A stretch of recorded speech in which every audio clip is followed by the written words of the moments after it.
Hey, what's going on, guys? Y'all know what we talk about over here is all about growth and leveling up. So today's video is no exception, you know? So we're going to talk about being emotionally available for yourself as a man and for the people that's around you. Why do this matters? Most dudes believe that being emotional available is like a female's trait. Oh man, bitches do that, as they would say. Or that's a female thing. Why would I need to do that? I need to be hard, I need to be hard. I don't want to be soft. Fuck this bullshit. No, no, you don't have to move through life like you hard all the time. You can move through life being calculated, listening to others, and be able to regulate your emotions, but also understanding that somebody else is going through something and regulating their emotions as well too. That's what being emotional available is about. It helps with relationships when you dealing with your loved ones, like your mom or your sister or your girl or even one of your guy friends who's going through a hard time in life and not understanding what he got going on. You being emotionally there for him or them, they come back to you more just to hear your advice or just be in that sounding board. Like you ain't even gotta say nothing. But them being able to get that off their chest and being able to say it to someone and it's a judgment free zone definitely can be a good thing for you because you never know what that may bring. People may start trusting you when with real very well with real sensitive information, right? Even just being there, just talking with a coworker at work and your supervisor who normally just stay closed off to themselves and have this stone wall face and don't say nothing, just happen to sit down and chat with you and that coworker because y'all are very emotional aware and available to be able to hear this person and be able to sit down and talk with this person. And they seeing that y'all having a good conversation, so they want to have a conversation with y'all as well. And they telling you things that you would never in your never in your mind thought that that could happen, right? So that's the reason why you want to be emotional available. You know, like I'm gonna give you two examples. I'm gonna use the coworker thing. So not too long ago, I'm sitting at work, chilling with my coworker. Me and her having a real good conversation. I mean, the conversation is real good. We just sitting there chatting it up, and we start talking about a little bit about politics and whatnot. But it was just how we view the world and how we choose to deal with people who don't see the world in our viewpoint, and how we don't argue with folks, or how we choose to move on from the conversation if it started to go left, right? And that's our supervisor who's normally just to herself, don't really say much. She got this real hardcore, exterior, very stone faced it, very direct, very blunt with you. And she don't hold back no punches. There's no chaser with her. And she sat down and we had a whole, I want to say 45 minutes to an hour conversation with her. And it wasn't about work. It was about her life and what she likes to do with her family and how she got very close with her kids and her stepkids and what they like to do on their farm and all that other good stuff. And it was a beautiful conversation. We both got to see a side of this woman that not a lot of people get to see because a lot of people is very intimidated by her, right? Because she's so direct and so blunt.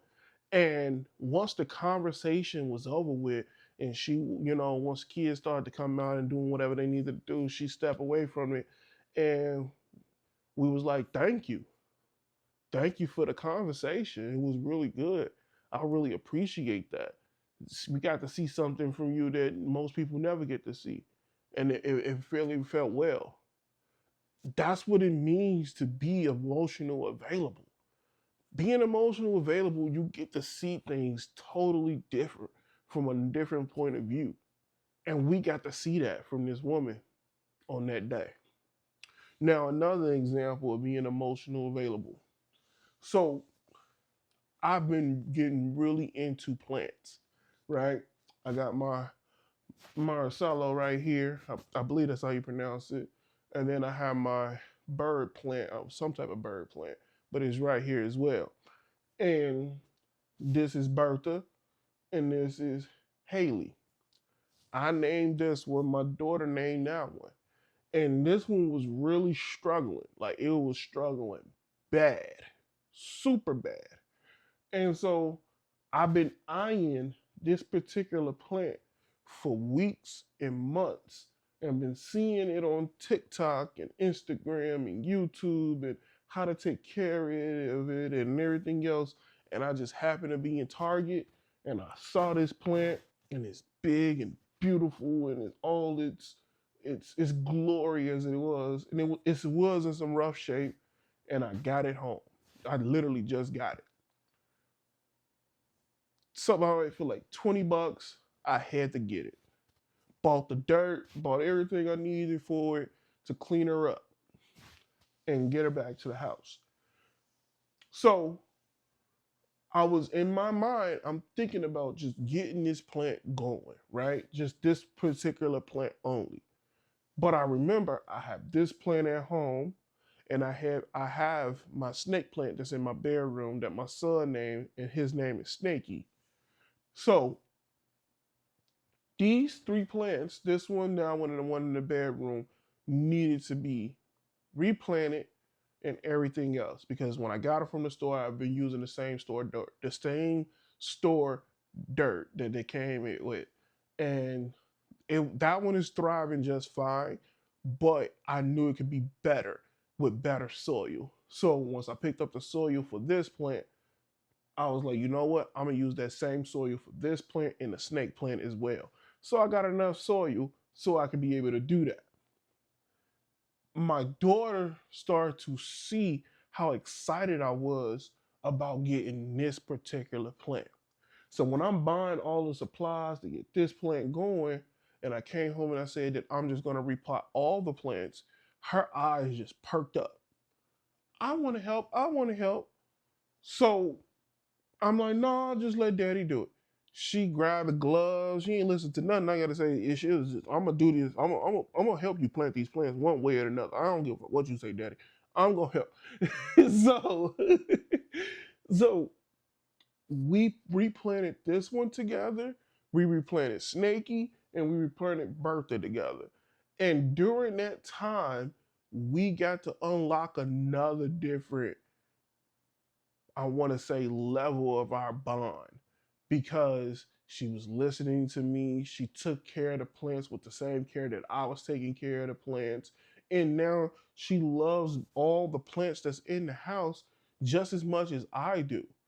And she's helping me keeping them clean and whatnot. Like this morning, that when I bought this plant, it had water spots all of it, all over it, like all of the leaves and whatnot. And you're not supposed to let the water spots get all over the leaves at all.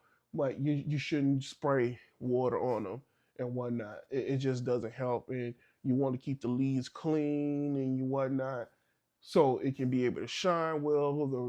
The light from the sun reflecting off the leaves and it help it grow faster and bigger and better and beautiful. So we was cleaning the leaves off together. We made a whole Instagram reel about us taking care of the plants together and how she loves Bertha. And then I got another plant over there. It's a ZZ plant. My son named him Bear Down. And we was talking about that plant and watering it and all the other stuff. And she wants to be able to fertilize this plant when the time happened, along with all the other plants. And we just grew a stupid bond over plants. And I asked her once the plants was all taken care of, do you like plants now? She looked at me with a big smile on her face and said, yeah, daddy, I do. And I'm like, you know what? I love plants too. You can help daddy take care of the plants any given time. So now she's trying to figure out when we going back to the store and buy another plant so we can be able to have that same experience all over again, because she believes that these plants need to be repotted and everything every time you get a new one. I'm like, no, no, no, no, baby, you don't. You only do that for the ones that's struggling, and they were struggling, and so I needed to repot them. And so that being emotionally available to recognize that you creating a bond with your child or a loved one, that's why it's important. And that's the big payout. You gain a different access to the people that you're around, and you realizing that this is what you were supposed to be doing the whole time, instead of trying to be all hardcore and be like, no, I don't want to. No, you there, you being physically there in that moment, and you loving every last bit of that time that you spending with the people that you around, and being emotionally there. And even if it's not to a point where it's an enjoyable moment and you just watching this person cry, but you being the shoulder they cry on and you lifting them up is just as sweet as the two stories that I just shared with you. And I get it, the first story probably wasn't that amazing, right? Because it's about work and co-workers and supervisors and stuff like that. But if you enjoy what you do for work, then you know how that is a beautiful moment to have, to get to be able to see one of your supervisors as a human instead of just what you see them physically at work. Sometimes I get it that you want to separate, well, most of the times you want to separate work and home life, and you don't care about your coworkers and all the other stuff. Like, I get all of that, right? But there is a good human aspect in all of that if you get to know them and understand that they shit and eat and piss and drink just like you. So why not get to know them on that human aspect just a little bit? Just a little bit. I'm not saying like go out there and be best friends with them, but just to understand them a little bit more definitely can do a lot wonders in your lifetime, because it can unlock things for you in the future when these big tasks need to become up, and they need somebody and they know that you can do the job. It can lead to a bigger pay raise because you showed up and did something strong for them. You being able to spend time with your kids or your loved one, building a bond over something new as a hobby, as plants, is just as beautiful. Or just sitting down being there with your girl and understanding that she's going through a hard time, or your homeboy understanding that he's going through a hard time, and they need you to be the shoulder that they can cry on, and you're not gonna judge them either right after.